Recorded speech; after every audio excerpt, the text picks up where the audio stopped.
Hello, good morning. Hi, my name is Krista and I'm doing this vlog because it's Sunday and then maaga na naman ako nagising and then busy na naman yung utak ko, so I thought of doing a mini video review of something which I've been really passionate about talking about recently, which is menstrual cups. So I'm doing this vlog because I'm also very new to the menstrual cup experience, so I've just been using it for around 5 months now, and I really just have like overcome or mastered how to use it, overcome the learning curve like just 2 cycles ago, and really just like sort of perfected it this past cycle, actually just yesterday. So my cycle just ended yesterday, so super excited to talk about how that went down.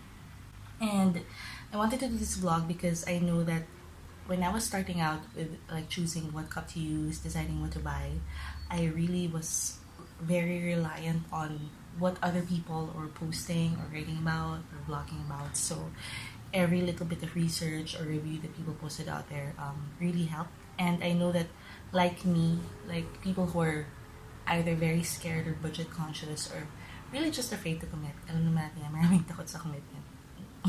Because the really good branded cups are kind of pricey. I mean, at first. I mean, of course, long term, there's all of these arguments about how cost per wear, it's gonna last you like up to 10 years, so it's gonna be worth it and all of that. I mean, you're gonna read all of that everywhere else. But, I mean, first purchase, like upwards of 1,000, even 2,000, so it can be a little intimidating. So, and if you've never used a cup, and then you see that, and then you also see like the very cheap options, like if you go to Shopee now, may makikita kayo na like even 60 pesos, alam mo yun, yung medyo nakakatakot na like, ano ba yan, baka mamaya pagpasok biglang maghihiwalay yun or something. So, I know there are people who are wondering if okay lang mabumili ng unbranded or ng cheaper cup at first para matest ko kung ano yung kailangan ko, and then I figure out what I really want in the end. So, that's primarily what I'm gonna be talking about.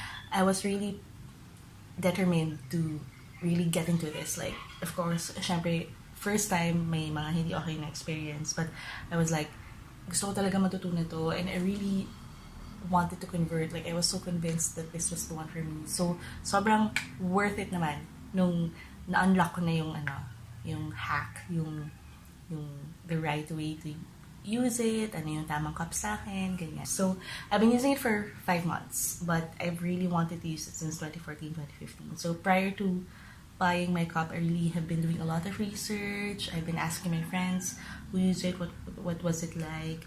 And then I guess yung naging trigger ko lang is, wala lang, parang, I think, since 2017, you know, with the explosion of online shopping here in the Philippines, ayun, dumami na yung mga sellers ng iba-ibang brands. Dati kasi, like, there were just 1 or 2 brands accessible via like one online seller. Ngayon, dami na nagbebenta. Tapos ang dami na ding variety, price points, styles, sizes, ganyan. So, it's really easier now to like choose or start off with something if you don't want to commit to the high quality ones first.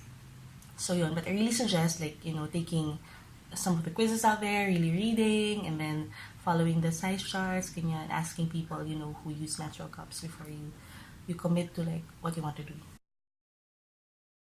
My journey has really been more about like finding the right fit. That's really it. But inserting it, I'm 30. I bleed really heavily for 2 days during my period, and my period usually lasts 5 days. Pero medyo nag-iba na siya ngayon kasi nga 30 ako.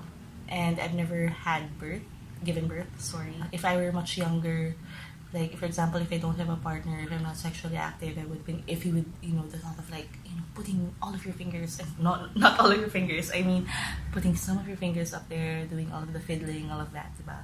Parang, what? Ganyan. Pero, promise, it's not as icky, it's not as gross as it sounds. It actually makes you appreciate your body more.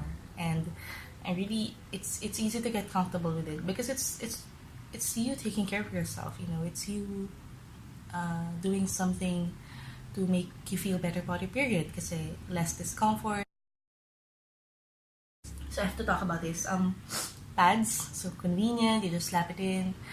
But alam mo yung pag ang bigat ng period mo, tapos nararamdaman mo yung it's gushing down. You sit, you feel it's there. As in, hassle talaga siya. Like, even if you buy the thickest pad, the longest pad, which is what I always do, parang alam mong nandun siya. Tapos, you can't sit properly. Tapos, minsan naglalakad ka, parang, ganyan. Tapos, minsan, like, if I lean back on my chair, or if I want to rest, like, if I'm working from home, parang nag-iisip ako, baka tumagos, ganyan. Tapos, yun, every time I get my period, stains agad sa sheets, kasi kahit malaki yung pad, ganyan, gagalaw-galaw ka. I mean, it's really not foolproof. And then, tampons naman, yun nga, expensive din kasi if you buy tampons, kasi nga heavy bleeder ako sa place every 2 hours, pag heavy ako, ganyan. So, ang gastos, ang uncomfortable, and then yun, parang, syempre, at this point, parang all of us were all wondering how we can contribute less or lessen our carbon footprint. And think of, that mountain of fats that you consume every month and what you've been doing. So me, well, for the past, since I was 12, so for the past, I'm bad at math, but alam mo na yun, decades na ang dami-dami kong napkins na ginagamit, even tampons when I go swimming, all of that. So yun, so hassle. So parang when I started using the cup, tapos yung una talaga yung comfort, like, I don't know if I'm gonna include this, but I'm gonna talk about it anyway. Okay? So, una talaga yung comfort. Like, once you get it right, so yung tamang insert na nakaseal siya, naka-open up siya properly, even the large cup, once you find the right fit, the right fit is important. I really didn't feel it. And again, 30, never have given birth, and admittedly sexually active, but, kasi nga married, but, you really don't feel it. As in, may mga time talaga nakakalimutan ko na suot ko siya. Like, hindi katulad nung pag may period ako, the whole day, iniisip ko yung napkin ko, yung dugo ko, ganyan. Ito parang, minsan, ayun nga pala. Kasi mararamdaman ko lang siya pag iihi ako. Like, syempre kasi when you pee, you bear down a bit. So, the cup moves a little, diba? So, suot ko nga pala siya. Ganun. So, parang may happy thought, ganyan. Tapos, so, super comfortable. Tapos yung susunod na gusto ko, yung wala siyang smell. So, obviously, hindi naman siya zero smell. Pero alam mo so this is TMI. Kasi yung tabi sa mga hindi gusto marinig to, but sa girls, alam natin to, di ba? Pag nakapad ka, tapos, let's say, more than 3 hours. Minsan may mga time na hindi mo may iwasan. 6 hours, suot mo yung pad, di ba? Kahit nga liner. Tapos, pagpunta mo sa toilet or magpapalit ka na, alam mo yung talagang uncomfortable yung feeling. Parang, smell ba? Ganyan, di ba? So, yucks, di ba? Tapos minsan, nakaka-conscious, like, kahit na mahina, yung alam mo yung pag may dumikit, like, nakamoy kaya nila, di ba? Totoo yun, di ba? And I mean, no matter how, like, feminine napkin brands, say that odorless, ganyan, meron naman talaga, di ba? So, with the cup, I noticed, like, unless I take it out, there's really no smell. Like, no exaggeration, As in, no smell. Tapos, when I take it out, so, syempre, nafa-fascinate ako na, I see the blood. Like, kasi nga, heavy flower ako and I mean, siguro weird lang ako, but, parang actually, I don't know if I should be proud, pero parang, alam mo yung nakakatuwa na, na-affirm ako na, oo nga, ang heavy nga na flow ko. Kasi, like, may time overnight, when I was using this one, nakikita ko, like, hanggang dito siya. Like, ang dami pala ng dugo. Parang, medyo nakakatakot na nakakatuwa. Like, akala ko dati, like, gabaso yung period ko. Yung pala ganito lang. But at the same time, ang cute din na nakikita ko, like, na-assess ko, ganito kadami yung blood na and tissue na nilalabas ko. Tapos nakakatuwa. Tapos yun nga, so, may smell ba? It smells different from, like, body blood, obviously, because it's not just blood, it's tissue. But, the smell, kung may smell man, it smells like your vagina, your body, tapos it doesn't, like, spew over the room, diba? I have an unbranded cup, like, seriously, as in unbranded siya, like, not to hate China, but China made, no brand. Pero the store kasi that I bought this from, parang, very active siya, she replies to, I'm assuming Sheetish siya kasi parang may mama yung title ng seller. May nag-reply siya sa lahat ng mga tao, tapos yun. Tapos, so no brand, it was 600 pesos, yun nga. So, I chose it kasi yun nga, medyo mahal pero at least nagre-reply siya sa lahat ng comments, ganyan. Tapos, 600 pesos, no medical certificates posted. So, parang sinasabi lang niya, yes, safe po, pero walang claim na medically certified medical grade silicone siya, ganyan. Tapos, this is the large. So, I got, yun nga, so yung experience ko kasi dito, there was no indicator ko ano size yung matatanggap mo. And I got the large, which I think holds up to 23 ml. So, this is my first cup. And then, yung second and third cups ko, so, actually, isa lang sila. Si Anytime. So, this is one of the more popular starter brands for menstrual cups. And, offhand, I'm gonna say I really recommend it. So, I bought it from the official, the only official parang seller now in the Philippines, si Thrifty Queen. Okay? So, it was also $600.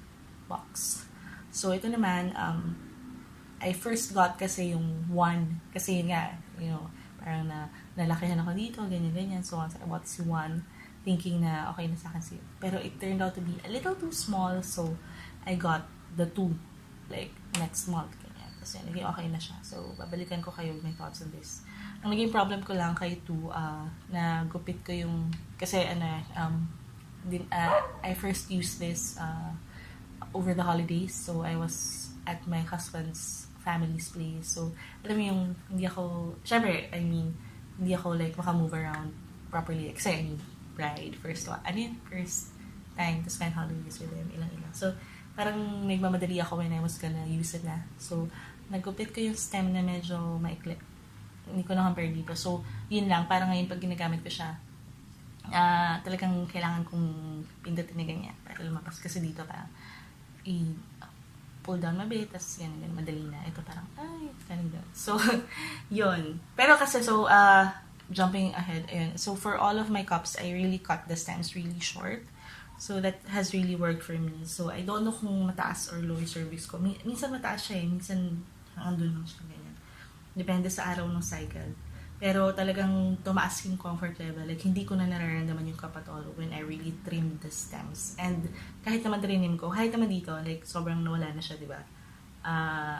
Hindi naman ako nahihirapan tanggalin. So, yeah. So, these are my second and third cups. Tapos ito yung medyo matagal-tagal ko na nagagamit. At ginamit pa din last cycle.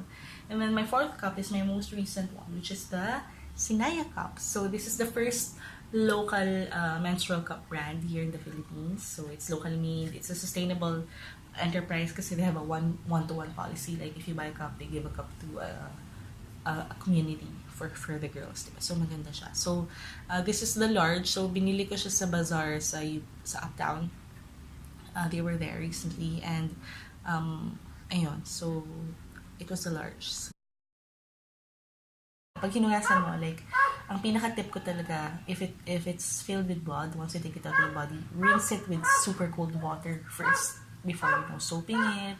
If you wanna rinse it in warm water para you feel better. Parang cold water talaga dapat muna. Kasi cold water really get rid of the blood stain and the smell. So, si blood mas nare-remove siya pag cold water. Agad. So, cold water. Running cold water. Tapos, yun nga, for safety, syempre, you wanna rinse it minsan in warm water. If you have access to warm water, diba, para mas clean siya before you put it back in. Pero, yung talagang best tip talaga is, bago mo siya i-put back in, i-run mo ulit sa cold water. Kasi, para, yung mag-pop open easily. Kasi minsan pag warm siya, hindi siya magpa-pop open agad sa loob. So, yun yung mga tips and hacks ko. But, I'm getting way ahead of myself. So, I said I was gonna review the cups for this particular blog. So, maybe I'm gonna talk about these things later on.